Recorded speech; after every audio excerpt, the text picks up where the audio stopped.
Hello friends, ಇವತ್ತು ನಾನು ಕೊಪ್ಪಳದ ಗಿಣಿಗೇರ ಗ್ರಾಮ ಅಂದರೆ ಗಿಣಿಗಳ ನಾಡಿನಲ್ಲಿ ನಾನಿದ್ದೇನೆ.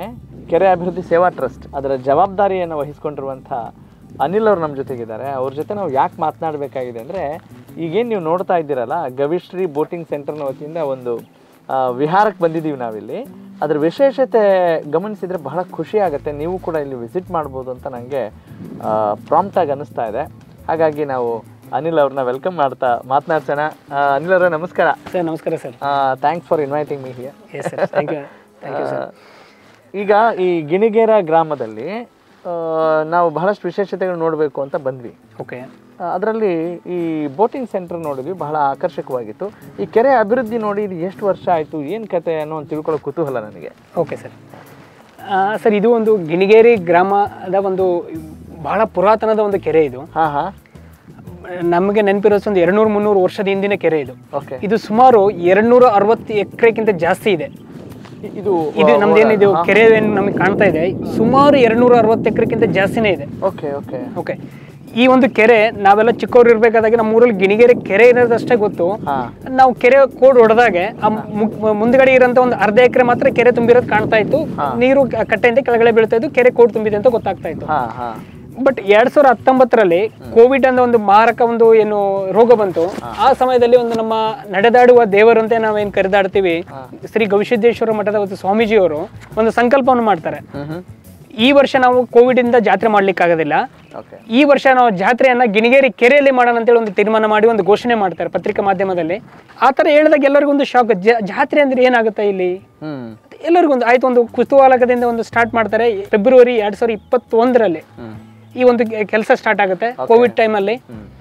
ಅವಾಗ ಏನಾಗುತ್ತೆ ಅಂದ್ರೆ ಸ್ವಾಮೀಜಿಯವರು ಅದೇ ಸರ್, ಅವಾಗ ಏನಿತ್ತು ಅಂತ ಇಲ್ಲಿ ಬಂದು ನೋಡಿದಾಗ ಬಂದು 21ನೇ ತಾರೀಕು ಪಾದಾರ್ಪಣೆ ಮಾಡ್ತಾರೆ. ಮಾಡ್ಬಿಟ್ಟು ಇಲ್ಲಿ ನಮ್ಮ ಎಲ್ಲ ಊರಿನ ಸಮಾಜವನ್ನೆಲ್ಲ ಕರ್ಕೊಂಡು ಹೋಗ್ತಾರೆ. ಬರಿಗಾಲಲ್ಲಿ ಅಡ್ಡಾಡ್ಲಿಕ್ಕೆ ಆಗದಷ್ಟು ಒಂದು ವಿಪರೀತ ಒಂದು ಜಾಲಿ ಇತ್ತು ಇಲ್ಲಿ. 260 ಎಕರೆ ಇದೆ ಅಂತ ಗೊತ್ತಿಲ್ಲ.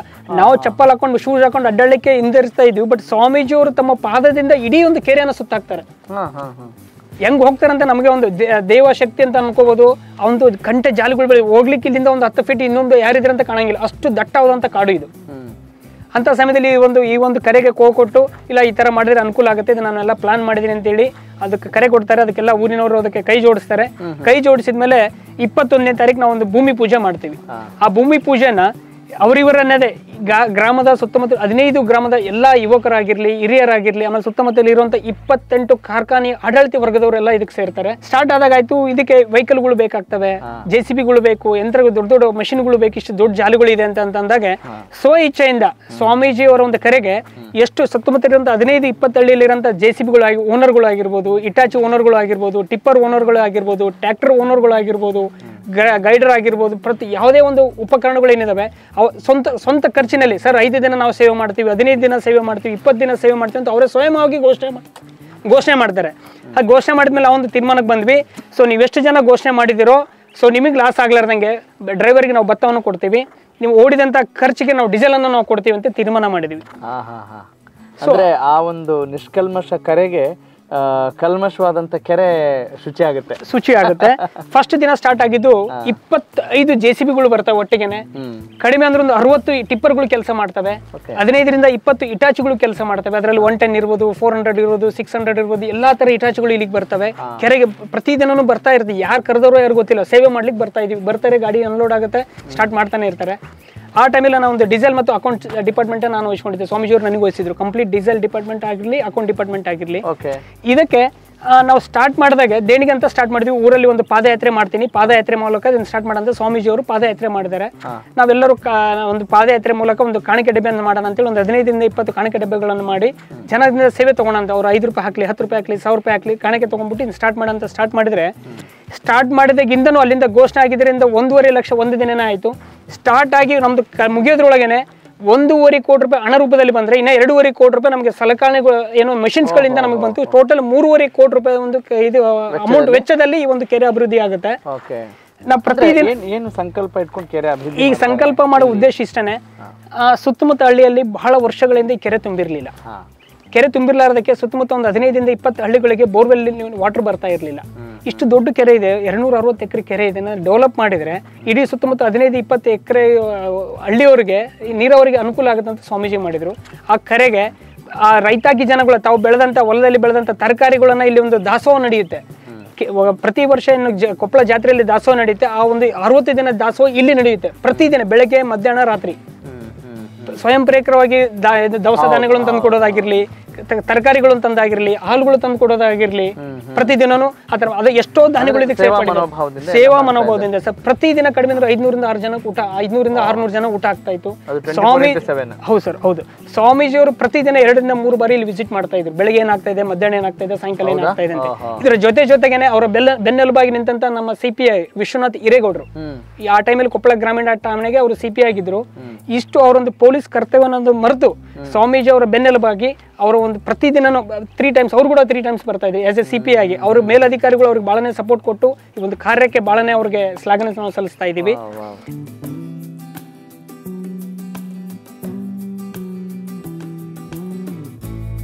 ಅಂದ್ರೆ ಇದು ನೀರು ಮುಂಚೆ ಇಷ್ಟೇ ಪ್ರಮಾಣದಲ್ಲಿ ಸರ್, ಇಷ್ಟು ಪ್ರಮಾಣದಲ್ಲಿ ನೀರು ಇತ್ತು ಅಂತಂದ್ರೆ ಸುಮಾರು 18-20 ವರ್ಷದಿಂದ ಕೆರೆ ತುಂಬಿರ್ಲಿಲ್ಲ. ಸ್ವಾಮೀಜಿ ಅವರ ಕರೆ ಕೊಟ್ಟಂತ ವರ್ಷದ ಏನು ಅಭಿವೃದ್ಧಿ ಆಗಿದೆ ವರ್ಷನೇ ಕೆರೆ ತುಂಬಿ ಕೋಡಿ ಬಿದ್ದಿದೆ.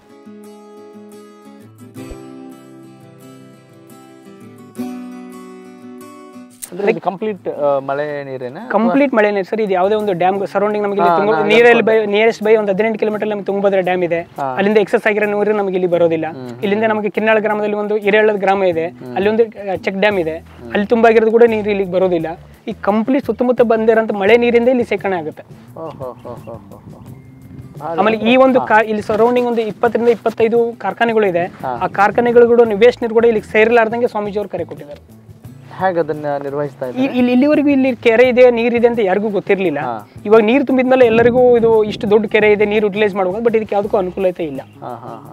ಅಂದ್ರೆ ಇದು ಎಲ್ಲ ಪ್ರವಾಸಿಗರಿಗೆ ಮಾತ್ರ, ಇದು ಪ್ರವಾಸಿಗರಿಗೆ ಮಾತ್ರ. ಇದರಿಂದ ಯಾವ್ದು ಓನ್ಲಿ ಗದ್ದೆಗಳಿಗೆ ಮಾತ್ರ ನೀರು ಬಿಡಬೇಕು ಸ್ವಾಮೀಜಿದು. ಈ ನೀರು ನಿಂತ್ಕೊಳ್ಳೋಕ್ಕಿಂತ ಬಿಫೋರ್ ಎಷ್ಟು ಸಮಸ್ಯೆ ಇತ್ತು ಅಂತಂದ್ರೆ ಎಲ್ಲ ಈ ಭಾಗದಲ್ಲಿ ಎಲ್ಲ ಹೊರವಲುಗಳು ಆಗ್ಬಿಟ್ಟಿತ್ತು. ಯಾವ್ದು ನೀರಾವರಿ ಇರಲಿಲ್ಲ. ಯಾರು ಸಾಮರ್ಥ್ಯ ಇದ್ದನೋ ಅವ್ರು ಪಂಪ್ ಸೆಟ್ ಹಾಕಂತಿದ್ರು, 400, 500, 600 ತನಕ ಕೊರಿಸ್ತಾ ಇದ್ರು, ನೀರು ಬಳಸ್ತಾ ಇದ್ರು. ಬಟ್ ಕೆರೆ ತುಂಬಿದ್ಮೇಲೆ ಕೇವಲ 110, 120, 160 ಮ್ಯಾಕ್ಸಿಮಮ್ ಅಷ್ಟು ಅಡಿಯಲ್ಲಿ ನೀರು ಬರ್ತಾ ಇದೆ. ಸುಮಾರು 15 ಹಳ್ಳಿಗಳಲ್ಲಿ ಈ ಒಂದು ನೀರಾವರಿ ಸ್ಟಾರ್ಟ್ ಆಗಿದೆ ಅಂದ್ರೆ ಸ್ವಾಮೀಜಿ ಅವರ ಕರೆಯಿಂದ ಅಂತ ಹೇಳ್ತಾರೆ. ಅಂದ್ರೆ ಈ ಮುಂಚೆ ದನಕರುಗಳು ಮೈ ತೊಳೆಯುವಂಥದ್ದು, ಬಟ್ಟೆ ತೊಳೆಯುವಂಥದ್ದು ಚಾನ್ಸ್ ಇರಲಿಲ್ಲ, ಜಗನೇ ಇರಲಿಲ್ಲ. ಕೆರೆ ಇತ್ತು, ಜನ ಬರ್ಲಿಕ್ಕೆ ಜಾಗ ಇಲ್ಲ ಅಂದ್ಮೇಲೆ ದನಕರುಗಳು ಬರೋದು ಬಹಳ ದೊಡ್ಡ ಮಾತು. ಜಗನೇ ಇರ್ಲಿಲ್ಲ, ಬಟ್ ಕೆರೆ ಇತ್ತು. 260 ಆಸ್ತಿಯಲ್ಲಿ ಕಾಗದ ಪತ್ರದಲ್ಲಿ 260ಕ್ಕಿಂತ ಹೆಚ್ಚಿನ ಆಸ್ತಿ ಕೆರೆಗಿದೆ ಅಂತ ಗೊತ್ತು. ಬಟ್ ಇದು ಡೆವಲಪ್ಮೆಂಟ್ ಆದ್ಮೇಲೆ ಇಷ್ಟು ದೊಡ್ಡ ಕೆರೆ ಅಂತ ನಮಗೂ ಗೊತ್ತಿರೋದು. ನಾನು ಹುಟ್ಟಿ 40 ವರ್ಷ ಆದ್ರೆ ಈ 3 ವರ್ಷದಲ್ಲಿ ಇಷ್ಟು ನಮ್ಮ ಗಿಣಿಗೇರಿ ಕೆರೆ ಇಷ್ಟು ದೊಡ್ಡದಿದೆ ಅಂತ ನಮಗೆ ಗೊತ್ತಾಗಿರೋದು. Very proud. ಸ್ವಾಮೀಜಿ ಅವ್ರ ದಿನ ಬಹಳನೇ ಕನಸಿದೆ ಇದಕ್ಕೆ. ತುಂಬಾ ಆಳವಾದ ಕೆರೆನ ಇದು? ಸೊ ಬಹಳ ದೊಡ್ಡದಾದ ಕೆರೆ ಇದು, 40 ಫೀಟ್ ಆಳ ಇದೆ. ಸೊ ಅದಾದ್ಮೇಲೆ ಇದಕ್ಕೆ 2 ಕಡೆಯಿಂದ ನೀರು ನಮಗೆ ಉಕ್ಕಿ ಹರಿಯುತ್ತೆ ಹೊರಗೆ ಫುಲ್ ಆದ್ಮೇಲೆ. ಇದಕ್ಕೆ 2 ಕಡೆ ಚೆಕ್ ಡ್ಯಾಮ್ಗಳು ಮಾಡಿದ್ವಿ. ಏನಂದ್ರೆ ಹೊರಗಡೆ ರೈತಾಕಿ ಜನಕ್ಕೆ ಹರಿಸಲಿಕ್ಕೆ 2 ಕೋಡಿಗಳು ಇದಾವೆ. ಅದಾದ್ಮೇಲೆ ಇಲ್ಲಿ ಒಂದು ಇದನ್ನ ನಾವು ನಡುಗಡ್ಡೆ ಮಾಡ್ಬೇಕಂತೇಳಿ ಸ್ವಾಮೀಜಿ ಅವರು ಮಾಡ್ಬಿಟ್ಟು ಇಲ್ಲೊಂದು ವಾಚಿಂಗ್ ಟವರ್ ಮಾಡಬೇಕು, ಇದನ್ನ ನಡುಗಡ್ಡೆ ಮಾಡ್ಬೇಕು. ಇಲ್ಲಿ ಈಗ ಗ್ರೀನರಿ ಕಾಣ್ತಾ ಇದೆಯಲ್ಲ, ಇದನ್ನೆಲ್ಲ ನಾವು ಮಡ್ ಹಾಕಿರೋದು, ಇದನ್ನ ಕಂಪ್ಲೀಟ್ ಏರಿಯಾನ ಮಡ್ ಹಾಕಿರೋಂಥದ್ದು. ಇದು ಆ ಟೈಮಲ್ಲಿ ಮತ್ತೊಂದು ಸೆಕೆಂಡ್ ಕೋವಿಡ್ ಬಂದ್ಮೇಲೆ ಈ ವರ್ಕ್ ಸ್ಟಾಪ್ ಆದ್ಮೇಲೆ ಪುನಃ ಸ್ಟಾರ್ಟ್ ಆಗಲಿಲ್ಲ. ಯಾಕೆ ಸ್ಟಾರ್ಟ್ ಆಗಲಿಲ್ಲ? ನೀರು ಇಲ್ಲಿ ದ್ವೀಪ ತರ ಮಾಡ್ಬಿಟ್ಟು ಇಲ್ಲಿಂದ ಒಂದು ಏನಾದ್ರು ಹ್ಯಾಂಗಿಂಗ್ ಬ್ರಿಡ್ಜ್ ಮಾಡ್ಕೊಳ್ಳೋಣ ಅಂತ ಹೇಳಿದ್ವಿ. ಮಿಡಲ್ ಒಂದು ಟೆಂಪಲ್ ಮಾಡ್ಕೊಂಡು ಅಲ್ಲಿ ಒಂದು ಏನಾದ್ರು ಪಾರ್ಕ್ ಮಾಡೋಣ, ಕ್ರಿಯೇಟ್ ಮಾಡೋಣ, ಹೋಟೆಲ್ಸ್ ಕ್ರಿಯೇಟ್ ಮಾಡೋಣ. ಪ್ರತಿದಿನ ಜನ ಇಷ್ಟು ದಿನ ಸವಿಲಾರದಂತ ಎಲ್ಲೋ ನಾವು ಮಳಪೆ ಬೀಚಿಗೆ ಹೋಗ್ಬೇಕು ಮಂಗಳೂರು ಹತ್ರ ಅಂತ ಒಂದು ಇದನ್ನ ಇಲ್ಲಿ ಮಾಡೋಣ ಅಂತ ಸ್ವಾಮೀಜಿ ಮಾಡಿದ್ರು. ಮಿಡಲ್ ಅಲ್ಲಿ ಒಂದು ವಾಚಿಂಗ್ ಟವರ್ ಹಾಕೋಣ. ಬಟ್ ಏನೋ ಕೆರೆ ಮಾಡಿದ ವರ್ಷನೇ ಕೆರೆ ನೀರು ಬಂದಿರೋದ್ರಿಂದ ಆ ಕಾಮಗಾರಿ ಅಷ್ಟಕ್ಕೆ ನಿಂತ್ಕೊಂಡಿದೆ. ನಮಗೆ ಉತ್ತರ ಕರ್ನಾಟಕ ಅಂದ್ರೆ ಬಿಸಿಲು ಅಂತ ಹೇಳಿದ್ರೆ ನೀರಿನ ಬಗ್ಗೆ ಕಲ್ಪನೆ ಬರಲ್ಲ. ಅಂತದ್ರಲ್ಲಿ ಈ ನೀರು ನಿಮಗೆ ಒಂದ್ ರೀತಿ ಆಮ್ಲಜನಕ ತರ ಅಂತ ಅನಿಸ್ತಾ ಇದೆಯಾ?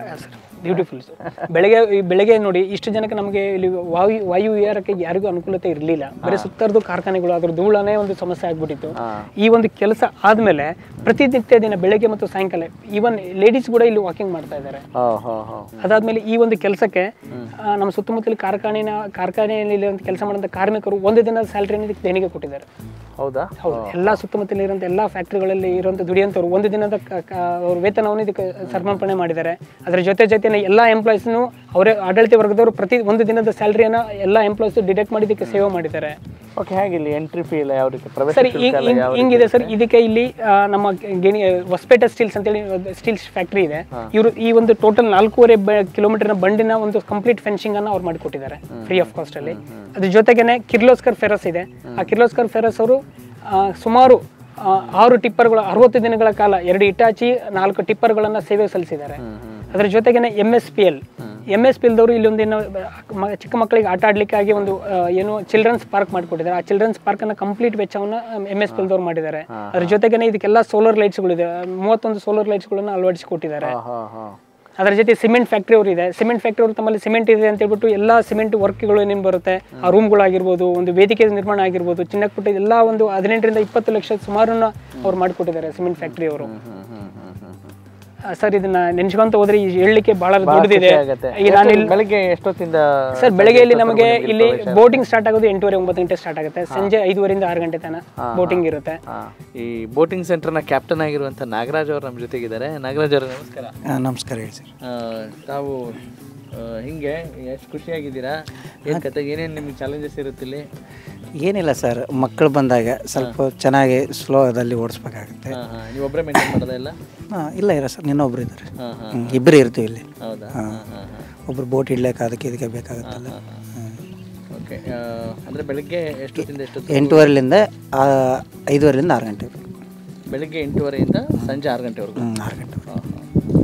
ಓಕೆ, ಎಷ್ಟು ಜನ ಬರ್ತಾರೆ ಸರ್? ಒಂದು ಬೇರೆ ಟೈಮ್ದಲ್ಲಿ 4 ಟ್ರಿಪ್ 5 ಟ್ರಿಪ್ಪು 6 ಟ್ರಿಪ್ ಆಗ್ತಾವೆ. ಸಂಡೇ ಗಿಂಡೇ ಇರಬೇಕಾದ್ರೆ ಆಗ್ತಾವೆ ಒಂದು 20 ಟ್ರಿಪ್ಪು 30 ಟ್ರಿಪ್.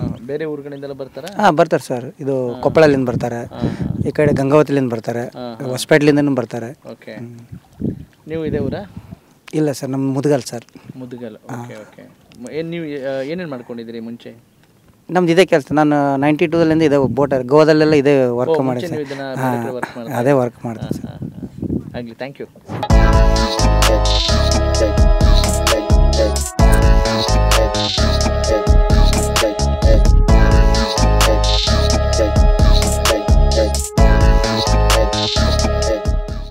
ಸರ್, ನೀವೀಗ ಈ ಮುಂಚೆ ಹೇಳ್ತಾ ಇದ್ರಿ 2 ಕಡೆ ನಾವು ಔಟ್ಲೆಟ್ ಇರುತ್ತೆ. ಒಂದು ರೈತರಿಗೆ ಅನುಕೂಲ ಆಗೋ ನಿಟ್ಟಿನಲ್ಲಿ ನಾವೊಂದು ಏನು ವೇ ಇದೆ ಅಂತ, ಎಕ್ಸಿಟ್ ವೇ ಇದೆ ಅಂತ. ಹೌದು ಸರ್, ಹೌದು. ಆದರೆ ಅದು ಹೇಗೆ ಮಾಡಿದ್ದೀರಾ? ಆ ಕಡೆ ತೋರಿಸ್ಬೋದಾ? ಅಲ್ಲಿ ತೋರಿಸ್ಬೋದು ಸರ್, ಹೋಗೋಣ.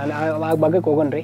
ಅಲ್ಲಿ ಹೆಂಗೆ ಇದು ರೈತ ಕಿಚನಲ್ಲಿ ಏನು ಗದ್ದೆಗಳು ಬೆಳೀತಾರೆ, ಅವರಿಗೆ ನೀರು ಬೇಕಾಗಿರುತ್ತೆ. ಅಲ್ಲಿ ಬೋರ್ವೆಲ್ಗಳು ಇರಲ್ಲ. ಈ ಕೆರೆ ನೀರನ್ನು ಯುಟಿಲೈಸ್ ಮಾಡ್ಲಿಕ್ಕೆ ಅನುಕೂಲತೆ ಇದೆ. ಫಸ್ಟ್ ಇಂದನೂ ಅನುಕೂಲತೆ ಇದೆ. ಅಲ್ಲಿ ಎರಡು ಪಾಯಿಂಟ್ ಇದೆ. ಆ ಪಾಯಿಂಟ್ ಅಲ್ಲೇ ನಾವು ಓಪನ್ ಮಾಡ್ಕೊಳ್ಳೋದ್ರ ಮೂಲಕ ಗದ್ದೆಗೆ ನೀರು ಹರಿಸ್ಬೋದು. ಮುಂದ್ಗಡೆ ಚಾನಲ್ಸ್ ಇದೆ, ಕ್ಯಾನಲ್ಸ್ ಇದೆ. ಆ ಕ್ಯಾನಲ್ಸ್ ಮುಖಾಂತರ ಗದ್ದೆಗೆ ನೀರು ಹೋಗುತ್ತೆ. ಆ ಏರಿಯಾಕ್ಕೆ ನಾವು ಹೋಗೋಣ ಸರ್. ಅಲ್ಲಿ ನೋಡ್ಕೊಂಡ್ಬಿಟ್ಟು ನೀವು ಒಂದು ಫೋಟೋ ಶೂಟ್. ಎಸ್ ಸರ್, ಬನ್ನಿ ಸರ್.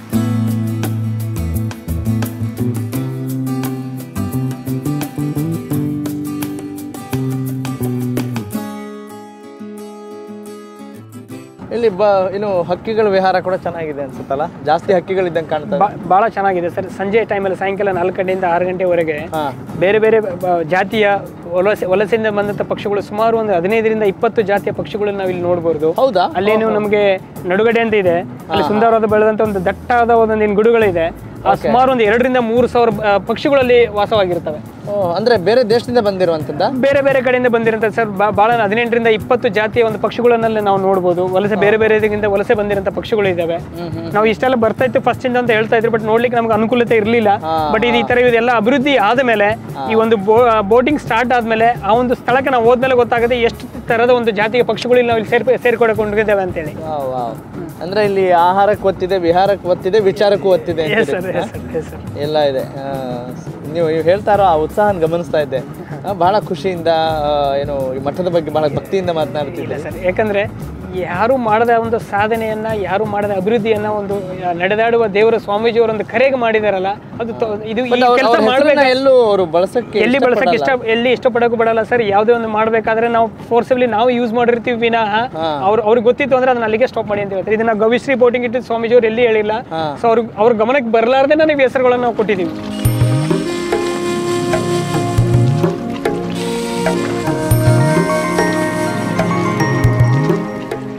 ನೀವು ಇದಕ್ಕೆಲ್ಲ ತುಂಬು ಅಂತ ಹೇಳೋದು?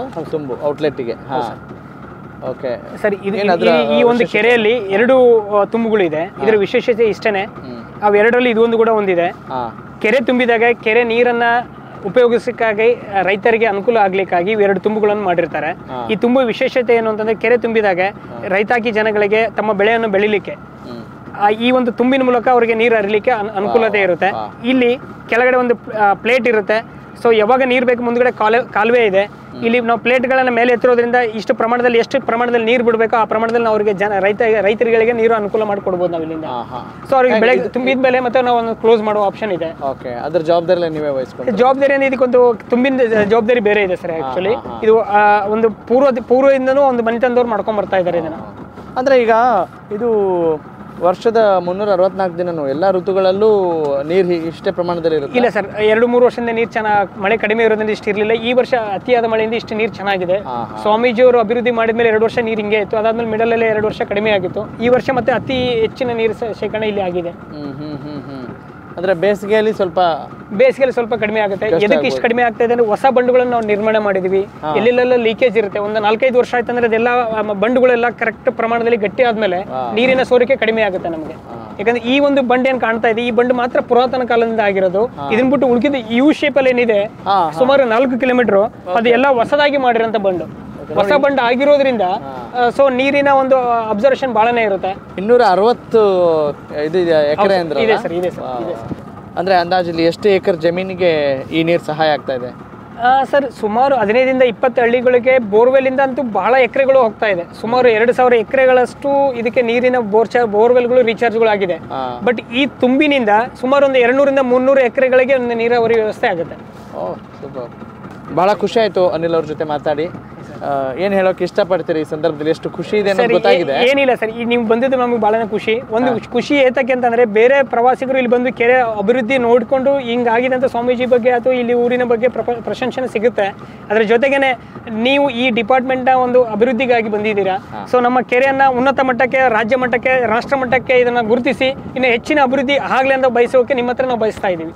Thank you so much. Thanks for joining. ಯಾಕಂದ್ರೆ ಕೇವಲ ಇದು ಸ್ವಾಮೀಜಿಯಿಂದ ಮಾಡೋಂಥದ್ದಲ್ಲ, ರಾಷ್ಟ್ರ ಮಟ್ಟದಲ್ಲಿ, ರಾಜ್ಯ ಮಟ್ಟದಲ್ಲಿ ಒಂದು ಸಹಕಾರಿ ಒಂದು ಅಭಿವೃದ್ಧಿಯನ್ನು ಗುರುತಿಸಿ ಇನ್ನು ಹೆಚ್ಚಿನ ಮಟ್ಟಕ್ಕೆ ನಾವೇನು ಪೆಂಡಿಂಗ್ ಕೆಲಸಗಳೇನಿದ್ದಾವೆ ಅವೆಲ್ಲ ಆದಷ್ಟು ಜಲ್ದಿನೇ ಮುಕ್ತಿಗೊಳಿಸಲಿ ಅನ್ನೋ ಒಂದು ವಿಚಾರ ನಮ್ಮಲ್ಲಿದೆ. Thank you so much. Thank you. ಅಂದರೆ ಸ್ನೇಹಿತರೆ, ನೋಡಿದ್ರಲ್ಲ, ಕೊಪ್ಪಳದ ಸಮೀಪದಲ್ಲಿರುವಂಥ ಈ ಗಿಣಿಗೇರ ಗ್ರಾಮ, ಗಿಣಿಗಳ ನಾಡಿನಲ್ಲಿ ಇಂಥ ಒಂದು ಸುಂದರವಾದ ಕೆರೆ ಇದೆ. ಒಳ್ಳೆ ವಿಹಾರಕ್ಕೆ ಒಂದು ಅವಕಾಶ ಆಗಿದೆ. ಇದರಿಂದ ಒಂದಿಷ್ಟು ಮನಸ್ಸು ಪ್ರಶಾಂತವಾಗುತ್ತೆ. ಆದರೆ ಇದು ಇಲ್ಲಿ ಮಾತ್ರ ಸೀಮಿತವಾಗಿದೆ. ಬೇರೆ ಕಡೆಗಳಲ್ಲೂ ಕೂಡ ಇಂತಹ ಪ್ರೊಡಕ್ಟಿವ್ ವರ್ಕ್ಗಳು ನಡಿಬೇಕು ಅನ್ನುವ ಆಶಯ ನಮ್ಮದಾಗಿದೆ. ನಮಸ್ಕಾರ.